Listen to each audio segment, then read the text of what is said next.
Hi friends, welcome back to our channel Lavanya ಕಿಚನ್ಗೆ ಸ್ವಾಗತ. ಇವತ್ತಿನ ರೆಸಿಪಿಲಿ ನಾನು ನೋಡಿ ಟೊಮೆಟೊ ಸೂಪ್ ಮಾಡಿದ್ದೀನಿ. ತುಂಬಾ ಚೆನ್ನಾಗಿ ಬಂದಿದೆ, ತುಂಬಾ ಟೇಸ್ಟಿಯಾಗಿ ಬಂದಿದೆ. ನೀವು ಕೂಡ ಮನೇಲಿ ತುಂಬ ಈಸಿಯಾಗಿ ಮಾಡ್ಕೋಬೋದು. ಸೊ ಇವತ್ತಿನ ವಿಡಿಯೋದಲ್ಲಿ ಇದನ್ನು ಯಾವ ಥರ ಮಾಡೋದು ಅಂತ ನಿಮಗೆಲ್ಲ ತೋರಿಸ್ಕೊಡ್ತೀನಿ. ಸೊ ಅದಕ್ಕೂ ಮೊದಲು ಯಾರು ಹೊಸದಾಗಿ ನನ್ನ ಚಾನಲ್ ನೋಡ್ತಾ ಇದ್ದೀರಾ ದಯವಿಟ್ಟು ಸಬ್ಸ್ಕ್ರೈಬ್ ಮಾಡ್ಕೊಳ್ಳಿ. ನಿಮ್ಮ ಫ್ಯಾಮಿಲಿ ನಿಮ್ಮ ಫ್ರೆಂಡ್ಸ್ಗೆಲ್ಲ ಶೇರ್ ಮಾಡಿ. ಹಾಗೆ ವಿಡಿಯೋ ಇಷ್ಟ ಆದರೆ ಒಂದು ಲೈಕ್ ಕೊಡಿ. ಸೊ ಈಗ ಯಾವ ಥರ ಮಾಡೋದು ಅಂತ ನೋಡ್ಕೊಂಬರೋಣ ಬನ್ನಿ. ಮೊದಲಿಗೆ ಏನೇನು ಇಂಗ್ರೀಡಿಯೆಂಟ್ಸ್ ಬೇಕು ಅಂತ ತೋರಿಸ್ತೀನಿ. ನಾನೊಂದು 2 ಸ್ಪೂನಷ್ಟು ಫ್ರೆಶ್ ಕ್ರೀಮ್ ತೊಗೊಂಡಿದ್ದೀನಿ, ಸ್ವಲ್ಪ ಪೆಪ್ಪರ್ ಪೌಡರ್ ತೊಗೊಂಡಿದ್ದೀನಿ, ಮತ್ತು 1 ಈರುಳ್ಳಿನ ಸಣ್ಣದಾಗಿ ಹೆಚ್ಚಿಟ್ಕೊಂಡಿದ್ದೀನಿ, ಮತ್ತು 1 ಸ್ಪೂನಷ್ಟು ಶುಗರ್ ತೊಗೊಂಡಿದ್ದೀನಿ, ಸಕ್ಕರೆ, ಮತ್ತು ಬೆಳ್ಳುಳ್ಳಿನ ಸಣ್ಣದಾಗಿ ಸಿಪ್ಪೆ ಎಲ್ಲ ತೆಗೆದು ಹೆಚ್ಚಿ ಇಟ್ಕೊಂಡಿದ್ದೀನಿ, ಒಂದೇ ಒಂದು ಪಲಾವ್ ಎಲೆ ತೊಗೊಂಡಿದ್ದೀನಿ, ಮತ್ತು ರುಚಿಗೆ ತಕ್ಕಷ್ಟು ಉಪ್ಪು, ಮತ್ತು ಟೊಮೆಟೊನ ನೀಟಾಗಿ ವಾಶ್ ಮಾಡಿ ರುಚಿಗೆ ತಕ್ಕಷ್ಟು ಉಪ್ಪು, ಮತ್ತು 3-4 ಟೊಮೆಟೊನ ಕಟ್ ಮಾಡಿ ಇಟ್ಕೊಂಡಿದ್ದೀನಿ. ಸೊ ಈಗ ಯಾವ ಥರ ಮಾಡೋದು ಅಂತ ತೋರಿಸ್ಕೊಡ್ತೀನಿ ಬನ್ನಿ, ನೋಡ್ಕೊಂಬರೋಣ.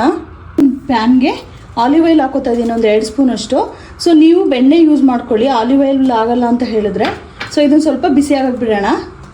ಎಣ್ಣೆ ಬಿಸಿಯಾಗಿದೆ, ಇದಕ್ಕೆ ಇವಾಗ ಒಂದು ಪಲಾವ್ ಎಲೆ ತೊಗೊಂಡಿದ್ದೆನಲ್ಲ ಹಾಕೋತಾ ಇದ್ದೀನಿ, ಮತ್ತು ಅದೇ ಇದಕ್ಕೆ ಬೆಳ್ಳುಳ್ಳಿ ಏನು ಕಟ್ ಮಾಡಿ ಇಟ್ಕೊಂಡಿದ್ದೆ ಫುಲ್ ಹಾಕೋತಾ ಇದ್ದೀನಿ, ಮತ್ತು ಅದೇ ಇದಕ್ಕೆ ಸ್ವಲ್ಪ ಈರುಳ್ಳಿ ಹಾಕೋತಾ ಇದ್ದೀನಿ ಕಟ್ ಮಾಡಿ ಇಟ್ಕೊಂಡಿದ್ದು. ಫುಲ್ ಹಾಕೊಂಡು ಸ್ವಲ್ಪ ಫ್ರೈ ಮಾಡ್ಕೊಳ್ಳೋಣ. ಜಾಸ್ತಿ ಬಾಡೋ ಥರ ಫ್ರೈ ಮಾಡ್ಕೊಬೇಡಿ, ಸ್ವಲ್ಪ ಫ್ರೈ ಆದರೆ ಸಾಕು, 1-2 ನಿಮಿಷ. ಇದಕ್ಕೆ ಟೊಮೆಟೊ ಕಟ್ ಮಾಡಿ ಇಟ್ಕೊಂಡಿದ್ದಲ್ಲ ಫುಲ್ ಹಾಕೋತಾ ಇದ್ದೀನಿ. ಹಾಕೊಂಡು ನೀಟಾಗಿ ಇದನ್ನು ಸ್ವಲ್ಪ ಬಾಡಿಸ್ಕೊಳ್ಳೋಣ ಚೆನ್ನಾಗಿ.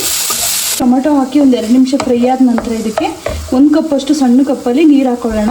ಸೊ ನೀರು ಸೇರಿಸ್ಕೊಬಿಟ್ಟು ಒಂದು 4-5 ನಿಮಿಷ ಮುಚ್ಚಿಬಿಟ್ಟು ನೀಟಾಗಿ ಕುದಿಯೋಕ್ಕೆ ಬಿಡೋಣ. ಇದನ್ನು ಒಂದು 5 ನಿಮಿಷ ಕುದಿಬೇಕಿದು. ನೋಡಿ ಇದೆಲ್ಲ ನೀಟಾಗಿ ಬೆಂದಿದೆ. ಸೊ ಇದು ಇಷ್ಟು ಬೆಂದರೆ ಸಾಕು, ಇದು ರೆಡಿಯಾಗಿದೆ. ಸೊ ಇದು ಸ್ವಲ್ಪ ಕೂಲಾದ ನಂತರ ಇದನ್ನು ಮಿಕ್ಸಿ ಜಾರ್ಗೆ ಹಾಕೊಳ್ಳೋಣ, ರುಬ್ಕೋಬೇಕು. ಇದನ್ನು ಮಿಕ್ಸಿ ಜಾರ್ಗೆ ಹಾಕಿ ಇಟ್ಕೊಂಡಿದ್ದೀನಿ. ಸೊ ರುಬ್ಬೇಕಾದ್ರೆ ನೀವು ಪಲಾವ್ ಎಲೆ ಏನಿದೆ ಇದನ್ನು ತೆಕ್ಕೋಬೇಕಾಗುತ್ತೆ, ಜಸ್ಟ್ ಫ್ಲೇವರ್ಗಷ್ಟೇ, ಒಗ್ಗರಣೆಗೆ ಹಾಕೋಬೇಕಷ್ಟೇ. ಸೊ ಅದಕ್ಕೆ ಸ್ವಲ್ಪ ನೀರು ಸೇರಿಸ್ಕೊತಾ ಇದ್ದೀನಿ, 1 ಕಪ್ಪಷ್ಟು ನೀರು ಸೇರಿಸ್ಕೊತಾ ಇದ್ದೀನಿ. ಇದನ್ನು ಇವಾಗ ರುಬ್ಕೊಳ್ಳೋಣ ಸಣ್ಣಕ್ಕೆ. ನೋಡಿ ಇದನ್ನು ಇಷ್ಟು ಸಣ್ಣಕ್ಕೆ ರುಬ್ಬಿ ಇಟ್ಕೊಂಡಿದ್ದೀನಿ. ಸೊ ಇದನ್ನು ಇವಾಗ ನೀಟಾಗಿ ಸ್ಟೈನ್ ಮಾಡ್ಕೋಬೇಕು. ಯಾವ ಥರ ಅಂತ ತೋರಿಸ್ಕೊಡ್ತೀನಿ ನೋಡಿ. ಈ ಥರ ಒಂದು ಸೋಸೋದು ತೊಗೊಳ್ಳಿ, ಮಾಮೂಲಿ ಜ್ಯೂಸ್ ಎಲ್ಲ ಸೋಸೋದಿರುತ್ತಲ್ಲ ಆ ಥರ ತೊಗೊಂಡ್ರೆ ನಡೆಯುತ್ತೆ. ಸೊ ಅದಕ್ಕೀಗ ರುಬ್ಕೊಂಡ್ವಲ್ಲ ಮಿಶ್ರಣನ ತೆಗೆದುಬಿಟ್ಟು ಹಾಕೊಳ್ಳೋಣ. ಹಾಕ್ಕೊಂಡು ನೀಟಾಗಿ ಸೋಸ್ಕೋಬೇಕಾಗುತ್ತೆ. ಅದರಲ್ಲಿ ಗಟ್ಟಿ ಇರೋದೆಲ್ಲ ಹೋಗೋ ತನಕ ನೀಟಾಗಿ ಸೋಸ್ಕೋಬೇಕು. ಎಲ್ಲನೂ ನೀಟಾಗಿ ಈ ಥರ ಸ್ಟೈನ್ ಮಾಡಿ ಇಟ್ಕೊಂಡಿದ್ದೀನಿ. ಸೊ ಇದನ್ನು ಕುದಿಸ್ಕೊಂಡು ರೆಡಿ ಮಾಡ್ಕೋಬೇಕು. ಸೊ ನಿಮ್ಗೆ ಯಾವ ಥರ ರೆಡಿ ಮಾಡ್ಕೊಳ್ಳೋದು ಅಂತ ತೋರಿಸ್ತೀನಿ ನೋಡಿ. ಒಂದು ಪ್ಯಾನ್ಗೆ ಇವಾಗ ಸೋಸ್ ಇಟ್ಕೊಂಡಿದ್ನಲ್ಲ ಫುಲ್ ಹಾಕೋತಾ ಇದ್ದೀನಿ. ಸೊ ಹಾಕೊಂಡು ಸ್ವಲ್ಪ ಇದನ್ನು ಕುದಿಯಕ್ಕೆ ಬಿಡೋಣ, ಒಂದು 2 ನಿಮಿಷ. ಕುದೀತಿರುವಾಗಲೇ ಸ್ವಲ್ಪ ನಿಮಗೆ ತೆಳು ಬೇಕು ಅಂತ ಅನಿಸಿದ್ರೆ ಇನ್ನೊಂದು ಅರ್ಧ ಬೌಲಷ್ಟು ನೀರನ್ನ ಆ್ಯಡ್ ಮಾಡ್ಕೋಬೋದು. ಸೊ ಆ್ಯಡ್ ಮಾಡ್ಕೊಂಡು ಒಂದ್ಸರಿ ನೀಟಾಗಿ ಮಿಕ್ಸ್ ಮಾಡ್ಕೊಳ್ಳೋಣ. ನಾನು ಆವಾಗಲೇ ಕಾರ್ನ್ಫ್ಲೋರ್ ತೋರಿಸೋದು ಮರ್ತೋಯ್ತು. ಸೊ ಈಗ ಒಂದು 3-4 ಸ್ಪೂನಷ್ಟು ಕಾರ್ನ್ಫ್ಲೋರ್ ಹಾಕೋತಾ ಇದ್ದೀನಿ. ಮೇನ್ ಸೂಪ್ಗೆ ಇದೇ ಮೇಯ್ನ್ ಆಗುತ್ತೆ. ಸೊ ಇದಕ್ಕೀಗ ಸ್ವಲ್ಪನೇ ನೀರು ಸೇರಿಸ್ಕೊಂಡು ಕಲಿಸ್ಕೊಳ್ಳೋಣ ಗಂಟಿಲ್ದಂಗೆ. ಸೊ ನೀಟಾಗಿ ಈ ಥರ ಕಲಿಸ್ಕೊಳ್ಳೋಣ. ನೋಡಿ ಕುದೀತಾ ಇರೋದಕ್ಕೆ ಇದಕ್ಕೆ ಇವಾಗ ಕಾರ್ನ್ಫ್ಲೋರ್ ಕಲಸಿಟ್ಕೊಂಡಿದ್ದನ್ನು ಮಿಕ್ಸ್ ಮಾಡಿ ಫುಲ್ ಹಾಕೋತಾ ಇದ್ದೀನಿ. ಇದನ್ನು ಹಾಕೊಂಡು ಒಂದ್ಸರಿ ನೀಟಾಗಿ ಕೈ ಆಡ್ಕೊಳ್ಳೋಣ, ಎಲ್ಲ ಮಿಕ್ಸ್ ಆಗೋ ಥರ. ನೋಡಿ ಇದು ಚೆನ್ನಾಗಿ ಬಂದಿದೆ, ಇಷ್ಟು ಗಟ್ಟಿ ಆದರೆ ಸಾಕು. ಇದಕ್ಕೆ ಇವಾಗ ರುಚಿಗೆ ನೋಡಿ ಉಪ್ಪು ಹಾಕ್ಕೊಳ್ಳೋಣ, ಎಷ್ಟು ಬೇಕು ನೋಡಿ ಹಾಕೋಬೇಕಾಗುತ್ತೆ. ಮತ್ತು ಅದೇ ಇದಕ್ಕೆ ಪೆಪ್ಪರ್ ಪೌಡ್ರ್ ತೊಗೊಂಡಿದ್ನಲ್ಲ ಫುಲ್ ಹಾಕೋತಾ ಇದ್ದೀನಿ, ಒಂದು 3/4 ಸ್ಪೂನಷ್ಟು. ಮತ್ತು ಅದೇ ಇದಕ್ಕೆ ಒಂದು 3/4 ಸ್ಪೂನಷ್ಟು ಸಕ್ಕರೆ ಹಾಕೋತಾ ಇದ್ದೀನಿ.